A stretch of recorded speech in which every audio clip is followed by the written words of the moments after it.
just a year ago, after the Supreme Court rejected a challenge to the University of Texas at Austin's admissions program by a single swing vote. The question seemed to be edging, at last, toward an answer. Colleges could, the justices ruled, consider race when deciding whom to let through their gates. "I thought this was settled," said Anthony P. Carnevale, an economist at Georgetown University who studies affirmative action. "I thought it was done, only for the moment." A series of lawsuits and complaints have continued to challenge such practices, and last week, President Trump's Justice Department joined the chorus, signaling that it would marshal lawyers to investigate and perhaps sue colleges over intentional race-based discrimination in admissions. Besieged in court, routed in 8 states, accused of favoring blacks and Latinos at the expense of Asians and whites, affirmative action, a major legacy of the civil rights era, is once again the subject of uncomfortable scrutiny. But even without federal intervention, a look at affirmative action policies in 2017 shows that they have achieved their own kind of diversity, evolving from the explicitly race-based quotas of decades ago into a range of approaches that occasionally, not always, near the melting pot ideal, often by giving preference to low-income students instead of minorities. The reason a liberal like me is intrigued by Trump's actions on affirmative action is that I think it could have the effect of driving universities to really pursuing socioeconomic diversity as a way of indirectly creating racial diversity, said Richard D. Collenberg, a senior fellow at the Century Foundation who has pushed for class-based admissions to replace race-based admissions.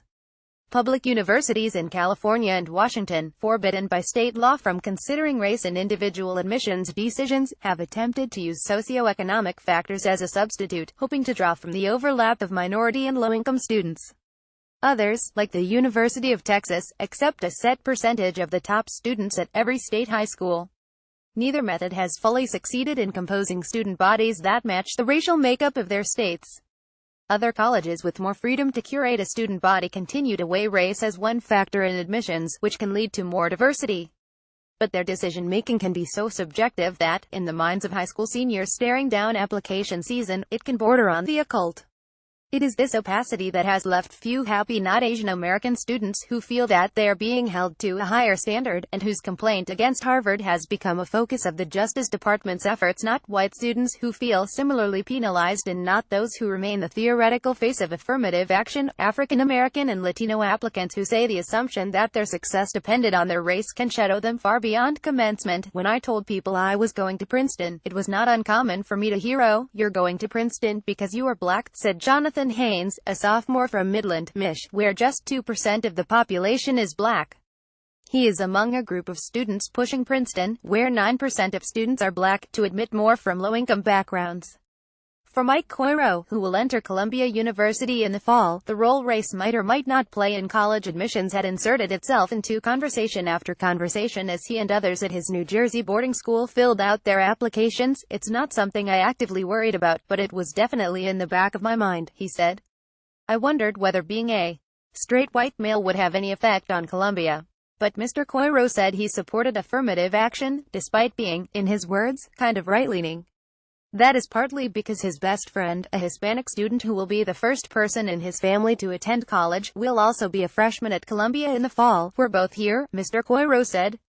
"I don't feel disadvantaged at all." Colorblind by law in states that have rejected affirmative action policies at universities, which include Michigan, Washington and Florida, the new approaches to assembling a diverse student body have tended to give an edge to applicants who have overcome disadvantages like poor neighborhoods, troubled schools and language barriers. But though these methods may have somewhat increased the number of low-income students of all backgrounds, racial diversity remains elusive. "Socioeconomic considerations may be desirable in and of themselves," said Mark Udoff, a former president of the University of California and former chancellor of the University of Texas. "But I don't think they can get the job done." At the University of California system, which was forced to drop affirmative action programs after voters approved Proposition 209 in 1996, officials have had to rely on what they call race-neutral solutions to strive for a student body that more closely mirrors the state's population. Students in the top 9% of their high school class are guaranteed admission to at least one UC campus. Starting in 2011, most of the system adopted what university officials call a holistic review, under which admissions officers considered the entirety of the applicant's circumstances, reading the application beginning to end before making a judgment, said Han Mi-Yoon Woo, the undergraduate admissions director for the system. Nothing is particularly weighted more than anything else. Race is not one of the criteria, but to opponents of race-conscious admissions, such methods sound suspiciously like a euphemism for affirmative action. Admissions officers are using details about a student's background as a proxy for race, said Ward Connerly, an African-American businessman who is a longtime and outspoken critic of affirmative action. University officials have reached into California high schools, working with teachers, counselors and parents to identify a pool of promising low-income students and help them apply. Nevertheless, a gap persists. Although Latinos made up about 52% of students graduating from high school in California in 2016, only about a third of the freshmen who enrolled in one of the 10 UC campuses that fall were Latino, a disparity that Ms. Yun Wu called troubling. The number of Black and Latino students enrolling at Los Angeles and Berkeley, the flagship campuses, have declined even more steeply. Blacks made up about 3% of all undergraduates at Berkeley last year, with Asians at 39% and whites at 26%. Percentage of fall enrollment. There is still a lot of work to be done, Ms. Yun Wu said. In 1999, Gov. Jeb Bush of Florida, preempting an attempt by Mr. Connerly to pass a version of Proposition 209 in his state, banned racial preferences in admissions but attempted to compensate by guaranteeing admission to a state college to students who graduated in the top 20% of their high school classes. Mr. Bush later boasted that after Florida campuses set aside an affirmative action system he called discriminatory, they raised the number of Black and Hispanic students attending state colleges. But education experts questioned his numbers, noting that the population of Hispanic students rose mainly because of a change in how students were told to report their ethnicity on their applications, and that the number of students in the system had risen overall. State statistics also show that the number of Black students attending Florida state schools has declined slightly since the rule went into effect. At the state's flagship university, the University of Florida, 6% of undergraduates who enrolled in fall 2015 were Black, down from 12% in 2000, according to the National Center for Education Statistics. About 17% of Florida's population is Black. A University of Florida spokeswoman said a number of factors had contributed to the change, including the economy, the lack of need-based financial aid and a higher number of applications, which made the school more selective. Changes in the way students report their race may mean that many Black students are being counted in other categories, such as Hispanic, she added. The University of Florida strives for a diverse campus community, said the spokeswoman, Margot Winnick. We have worked diligently to remove barriers through recruiting programs. For example, she said, the university arranges campus visits and conducts outreach at urban, rural and low-income high schools. Jonathan Haynes, the vice president of Princeton University Black Student Union, is among a group of students pushing Princeton to admit more people from low-income backgrounds. Joshua Lott for the New York Times at the University of Florida in Gainesville, the dwindling number of Black students is noticeable, said Dwayne Fletcher, the head of the Black Student Union. It's a palpable feeling when it comes to wanting to find someone you can identify with, and having to look few and far between, said Mr. Fletcher, 21, an agriculture, education and communication major who will be a senior this fall. Although the university would have been prohibited from considering his race when offering him admission, Mr. Fletcher may have benefited from the school's new focus on other forms of diversity. He was a member of the school's AIM program, which chooses candidates based on criteria including test scores, being the first in their family to attend college or the geographical region they come from. I was told that it was not for the AIM program, I would not be at the University of Florida, said Mr. Fletcher, whose parents immigrated from Jamaica. I'm not saying, hey, we're going to select all these people of color at random to fill a quota to make sure we're exemplifying diversity. However, equity is something that needs to be considered. Meritocratic ideal for many opponents of affirmative action, the ideal admissions system strips out all factors but achievement. All that matters, in the type of society that I envision, is that you are at the top and you are there because you have achieved in accordance with the rules that we've laid out, said Mr. Connerly. Not on the basis of your skin color, not on the basis of where your daddy was born. The California Institute of Technology, an elite destination for science, engineering and math study just outside Los Angeles, hews strikingly close to Mr. Connerly's vision.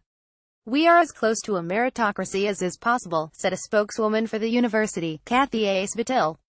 Underrepresented minorities, including African Americans, Hispanics, American Indians and Alaska Natives, make up 16% of the undergraduate population. There was a tiny number of African American students in last year's freshman class, 4 out of 235.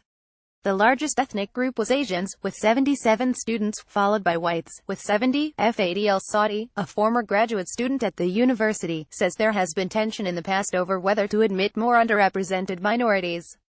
In 2012, Mr. Saudi posted an article that began, "Caltech has a serious diversity problem." The response on campus was less than warm. He said, "I received a lot of pushback from people who felt that this kind of perfectly meritocratic system was the ideal." Mr. Saudi said, "There was this preconceived idea that outreach into ethnicities and underrepresented minorities and genders would be somehow linked to a decrease in quality, but on a campus that has historically had a wide gender imbalance, skewed toward men, the college seems to be striving for gender parity, if not racial diversity. About 3 times as many men as women applied last year, but women were 3 times as likely to get in as men. Diversity on purpose." Among the most diverse and prestigious colleges in the country is Columbia University.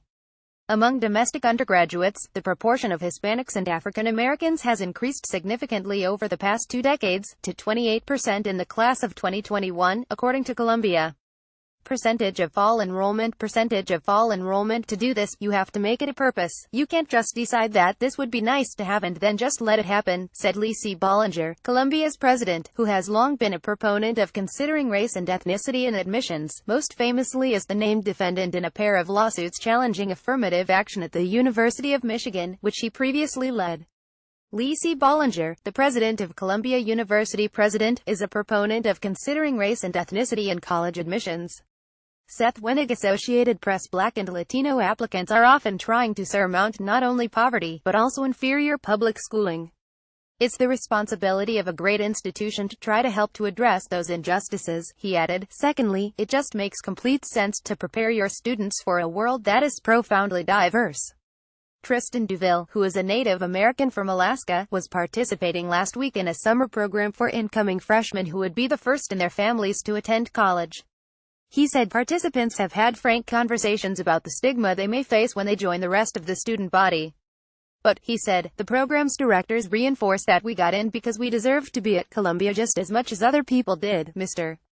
Bollinger said the popular understanding of affirmative action, that admissions officers save some spots for minorities, regardless of their qualifications, did not match reality. Instead, he said, the university selects a pool of qualified people whom they believe can thrive on campus, looking at an array of factors including grades, test scores, essays, recommendations, legacy status, athletic ability, musical talent and geographic diversity.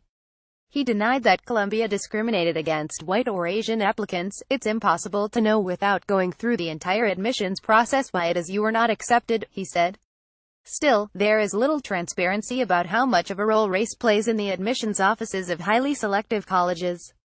When part of the process does become public, as it did after the Department of Education investigated a complaint by Asian American applicants against Princeton, it can show admissions officers highlighting race in frank terms. Very few African Americans with verbal scores like this, one Princeton admissions officer wrote of a black student, according to documents tied to the investigation that were first reported by BuzzFeed. Other officers wrote that Asian American applicants had very familiar profiles or were difficult to pluck out. Members of other minorities, on the other hand, appeared to catch the officers' interest if they played up their backgrounds. A native Hawaiian Pacific Islander received the comment, "Were there a touch more cultural flavor, it'd be more enthusiastic," but the Education Department, which opened the investigation in 2008, ultimately found that while the officers' comments were sometimes associated with stereotypes, Princeton had not discriminated based on race or selected applicants based only on their race. Asked for comment, Daniel Day, a Princeton spokesman, reiterated the investigation's findings, adding that they were as true today as they were then. Daniel Alvarez, the boarding school friend of Mr. Coiro who is joining him at Columbia, did not dispute Mr. Coiro's belief that he had benefited from the school's affirmative action policies. But while his classmates had speculated about some black and Latino students who had been admitted to elite schools, Mr. Alvarez said he had not been one of those targets.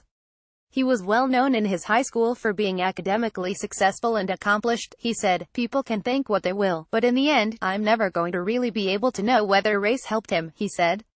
"I feel like the true measure of whether or not it was really part of it will depend on how I do there. If I get there, and I'm struggling, and this isn't the sort of school that I belong at, then maybe I'll reconsider." Reporting was contributed by Elizabeth A. Harris, Vivian Wang, Francis Robles, Dana Goldstein, Jennifer Medina and Thomas Fuller. A version of this article appears in print on August 6, 2017, on page A1 of the New York edition with the headline "Colleges Seek Diversity Ideal, but Pick Different Paths to It."